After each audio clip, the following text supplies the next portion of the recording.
Ma thèse porte sur les usages de la typographie dans le processus d'apprentissage de l'écriture à l'école primaire. J'étudie ces usages à travers un dispositif typographique que je conçois en parallèle, les prélettres. La problématique de ma thèse invite à penser le design graphique et la typographie comme outils de médiation dans leur relation à la pédagogie et dans une réflexion plus large, l'opérativité de la matérialité et de la forme dans la transmission des savoirs. Je précise que tout mon développement porte sur l'apprentissage de l'écriture dans les écoles publiques françaises dans lesquelles est enseigné l'alphabet latin. Dans le cadre de cette recherche, je m'intéresse au dispositif d'écriture à l'échelle du signe et de l'espace qui accompagne les états qu'adopte ce savoir au cours de sa transmission. Dès l'entrée en maternelle, l'écriture se présente sous la forme d'un tracé plus ou moins maîtrisé qui combine ses dimensions visuelles et gestuelles.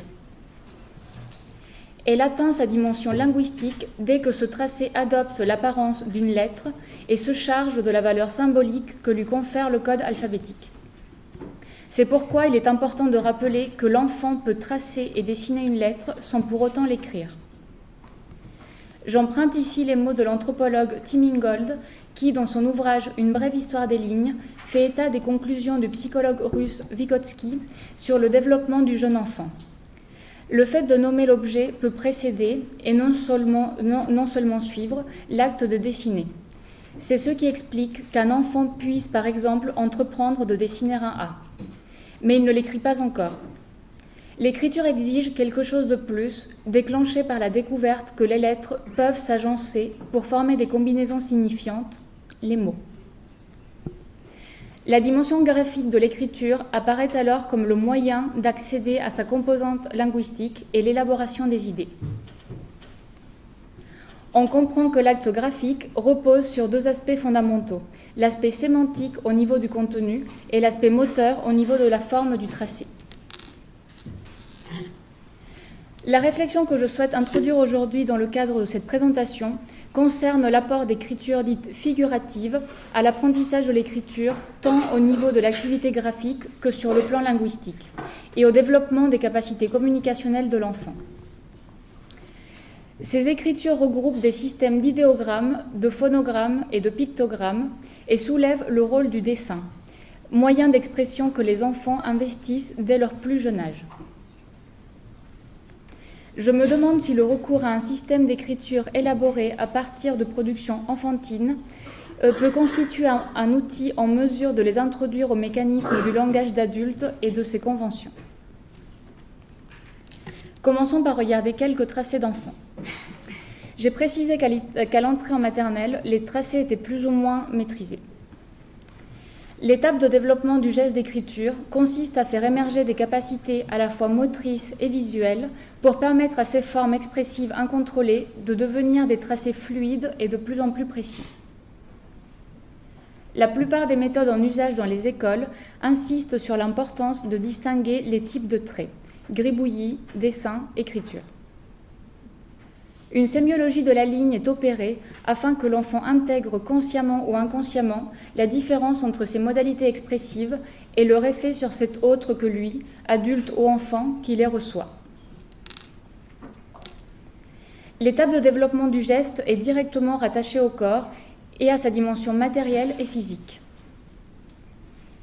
Elle fait l'objet d'exercices graphiques qui servent à la fois à inculquer la bonne tenue du corps et de l'outil d'écriture par rapport au support d'inscription, le sens des tracés correspondant au ductus de chaque lettre. Sur l'exemple de la lettre L en cursive, il est matérialisé par un motif graphique à reproduire autour de la lettre, du bas vers le haut et de gauche à droite. Ainsi que l'échelle et l'organisation des formes qui introduisent progressivement à l'espace graphique que l'enfant investira dans les cahiers et feuilles d'écriture, marqués par la réglure CIS.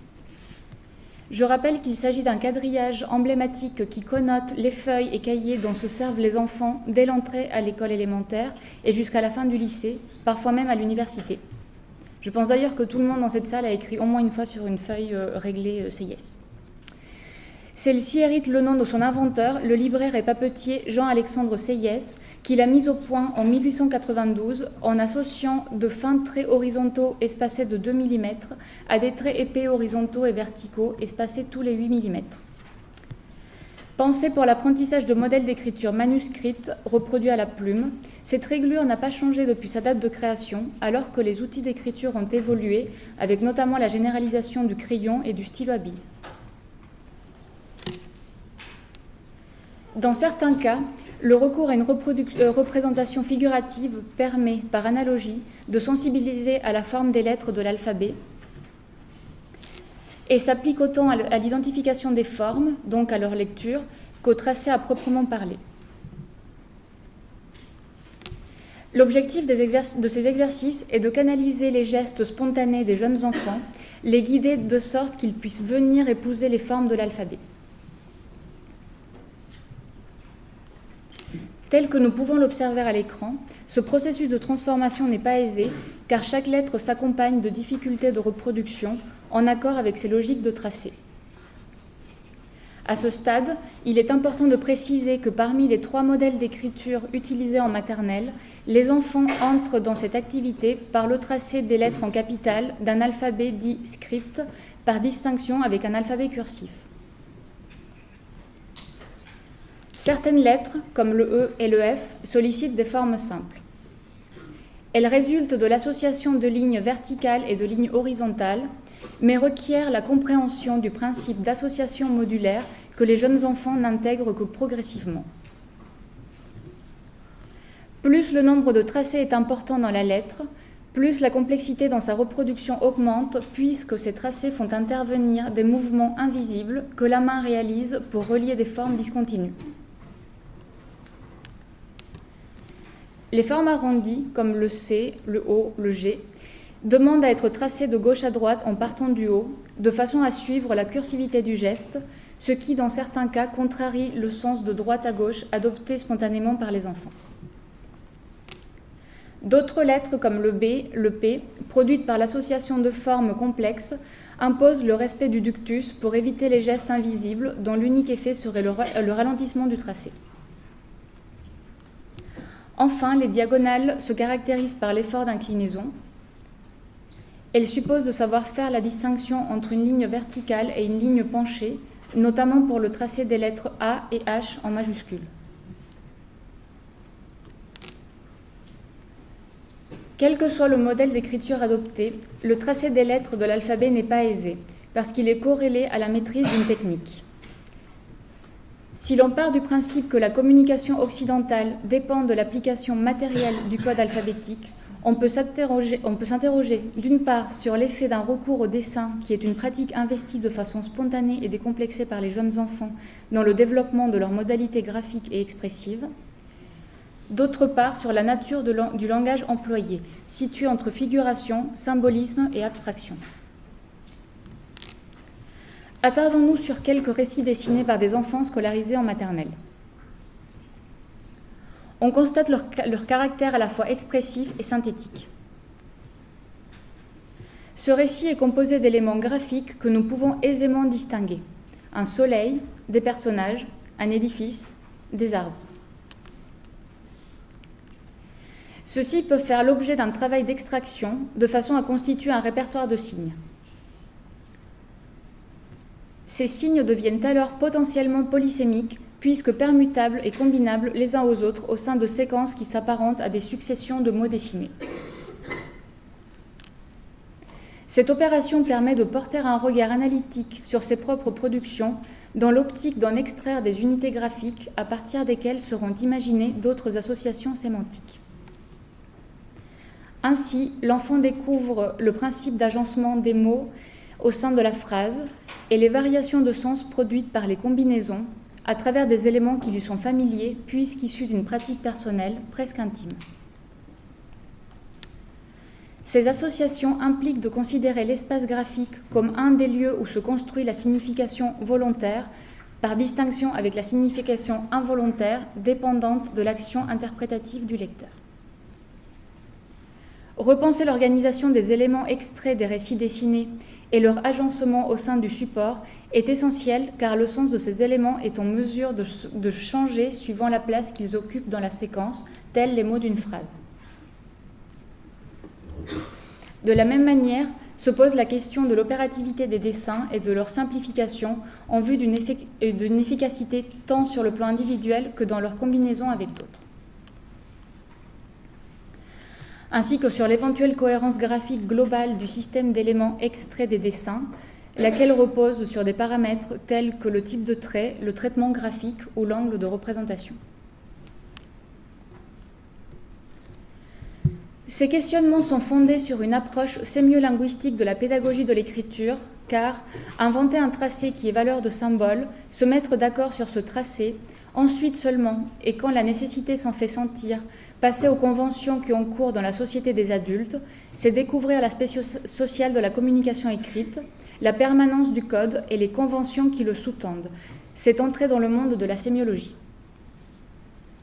Ils font écho à des expériences conduites dans plusieurs écoles maternelles, une dans les années 70, l'autre au milieu des années 80, qui ont permis l'élaboration de méthodes pédagogiques servant conjointement les apprentissages de l'écriture et de la lecture à l'échelle d'une classe.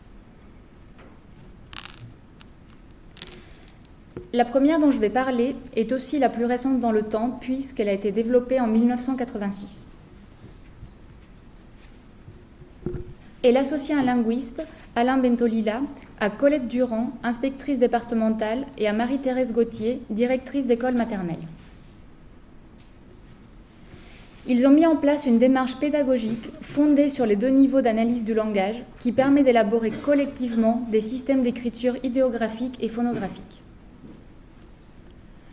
Cette technique d'encodage, portant d'abord sur les unités de sens et complétée par celui des unités phoniques, devait permettre aux enfants d'acquérir un outil d'expression et de communication efficace, adapté à leurs possibilités d'analyse et d'abstraction, tout en simulant leur aptitude naturelle à imaginer, symboliser, produire. L'approche se situe à l'articulation de 3 activités qui occupent une place privilégiée en maternelle: le jeu, le langage, le dessin. Les idéogrammes constituent un outil commode pour traduire une réalité, celle de l'enfant qui n'est pas toujours celle de l'adulte. Le processus d'élaboration du système d'écriture idéographique suit le développement régulier et progressif de la pensée logique de l'enfant de 3 à 6 ans. Il s'appuie sur son univers symbolique dans le but de construire un système graphique qui note son langage. Partant des dessins où l'enfant exprime sa sensibilité et son imagination, il est question de reformuler les récits afin d'en isoler des unités et produire des suites d'idéogrammes. La langue idéographique reformule les idées et ne note pas le discours oral. La reconnaissance des éléments graphiques, ainsi que l'étude des connexions observables dans l'espace du dessin et la conscience de la potentialité de sens qu'ils sont en mesure de générer, apparaît comme une mise en œuvre du processus de signification, indispensable à la structuration d'un message pris dans une logique de transmission. Il est important pour le jeune enfant de pouvoir saisir d'un seul regard les deux modes de communication, l'image dessinée et le mot. Si le mot n'est pour lui qu'une image, car il n'en saisit pas encore la portée sémantique, il sait que ce n'est pas une image comme une autre. Elle appartient à un autre registre, car elle apparaît comme une image non figurative, linéaire, généralement imprimée en noir. L'enfant, même très jeune, sait trouver l'écrit. Il dissocie très vite l'image qui s'étale sur un espace pluridimensionnel et la typographie organisée en lignes horizontales coupées de petits intervalles. Les premiers idéogrammes établis dans une classe représentent d'abord des mots, des noms et des verbes, plus tardivement des mots de liaison, plus rarement des adjectifs et des adverbes.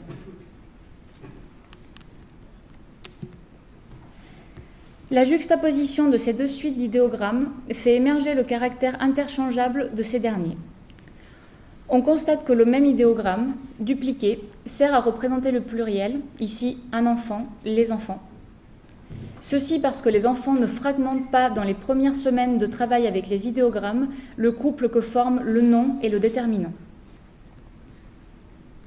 Suivant cette logique, le même idéogramme rattaché à une action, ici le verbe jouer, adoptera un caractère singulier ou pluriel en fonction des éléments placés avant lui. Les idéogrammes verbes donnent aux enfants la possibilité de produire des textes et d'aborder quelques-uns des mécanismes de la langue écrite.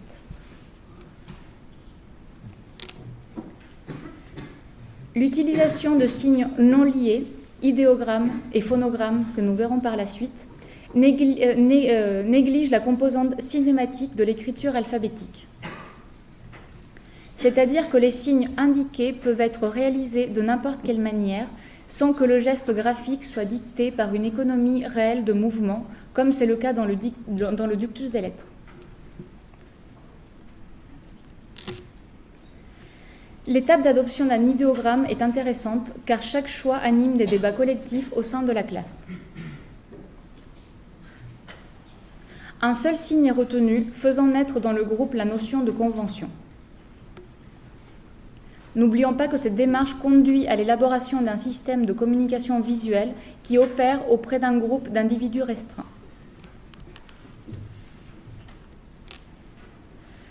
Cette suite montre comment le recours à l'écriture idéographique permet d'élaborer des idées malgré le manque de vocabulaire. Il suffit de remplacer le mot par un joker, qui plus tard sera remplacé par un idéogramme adapté.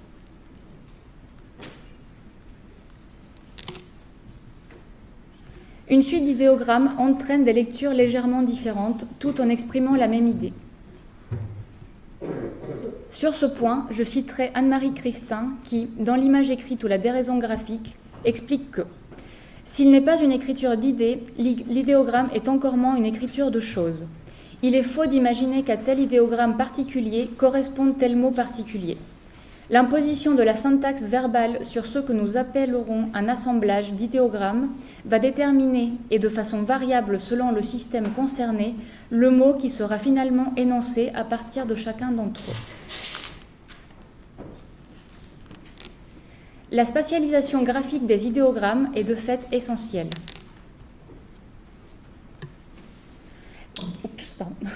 C'est parce que l'enfant veut mettre du sens dans sa production qu'il va organiser fonctionnellement les idéogrammes dont il a besoin.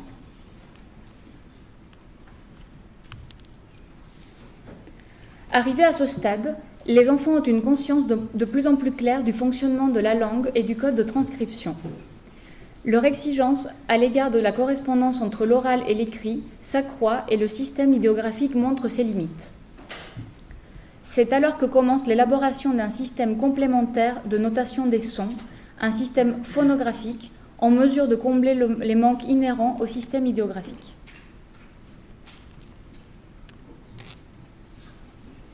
Ils encodent les phonèmes qui sont les unités de son. Leur forme résulte de choix arbitraires, certains pouvant être totalement abstraits.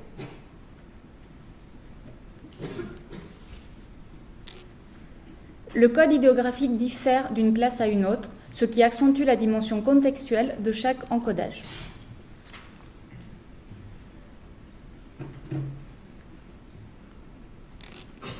Le tableau que vous voyez à l'écran présente des exemples de phonogrammes qui traduisent des phonèmes et la variété formelle qu'ils recouvrent.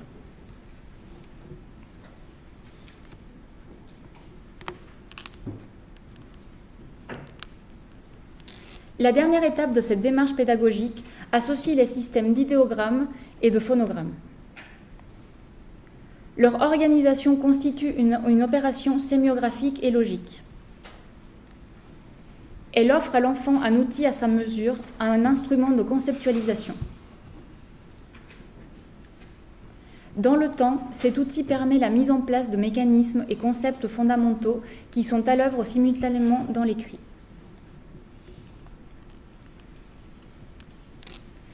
La deuxième démarche que je vais présenter a été développée en 1970 par une équipe sous la direction de Jeanne Bandé, inspectrice générale de l'instruction publique. Elle recourt au pictogramme pour enseigner à l'enfant comment rentrer dans un monde régi par des signes de plus en plus conventionnels et par extension, comment intégrer les apprentissages de l'écriture et de la lecture.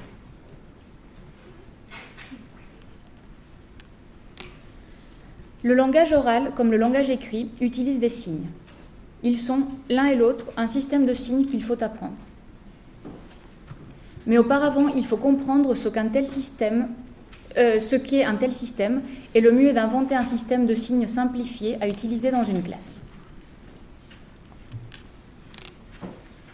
Le recours au pictogramme permet de passer immédiatement du langage parlé à un langage écrit sans discontinuité d'intérêt.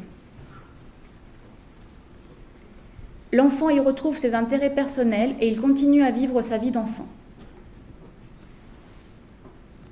L'emploi des pictogrammes, chaque fois que le mot alphabétique ne peut être donné en raison de sa difficulté ou du stade d'étude où en sont les enfants, permet d'exprimer des idées riches, diverses, nuancées. Il n'y a pas de rupture entre les pensées habituelles des enfants et la transcription de celles-ci.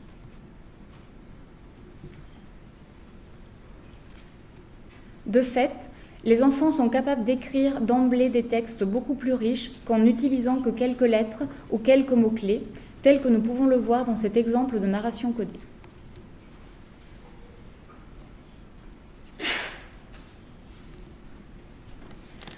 En guise de conclusion, je citerai Bruno Munari. Essayons d'utiliser les symboles comme les mots d'une poésie, des mots qui ont plus d'un signifié et dont la signification change selon leur emplacement et leur utilisation. Le discours devrait être limpide, parfois trop limpide, mais parfois aussi ésotérique qu'une poésie. Ces signes seront-ils le langage international de demain ? Cette question formulée par le designer italien fait écho à la notion de pasigraphie que Charles Gauthier nous a présentée hier après-midi. Dans le cadre de ma recherche, la pasigraphie revêt une dimension heuristique puisque j'émets l'hypothèse que une écriture prétendue universelle, car fondée sur un système graphique qui déploie un langage abstrait, permet de développer les mécanismes du langage sans les rattacher à une dimension sémantique dictée par l'arbitraire.